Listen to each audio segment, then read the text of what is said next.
നബി സല്ലല്ലാഹു അലൈഹി വസല്ലം തങ്ങൾ പറയുകയാണ്, മൻ വസഅല നഫ്സിഹി വ അഹ്ലിഹി യൗമൽ ആശൂറാ.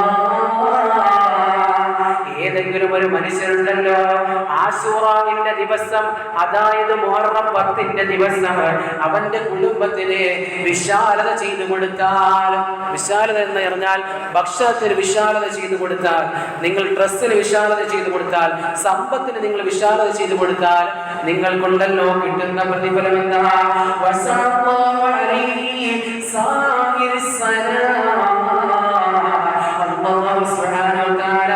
വരുന്നതായ വർഷങ്ങളിലെ അല്ലാഹു സുബ്ഹാനഹു വ തആല നിങ്ങളെ സമ്പൽ സമൃദ്ധിയാക്കുമെന്ന് നബി മുഹമ്മദ് മുസ്തഫ സല്ലല്ലാഹു അലൈഹി വസല്ലം തങ്ങൾ പറയുന്നതായി അതേ ബൈഹഖി റിപ്പോർട്ട് ചെയ്യുന്ന ഹദീസിൽ കാണാം. നിങ്ങൾ കുടുംബ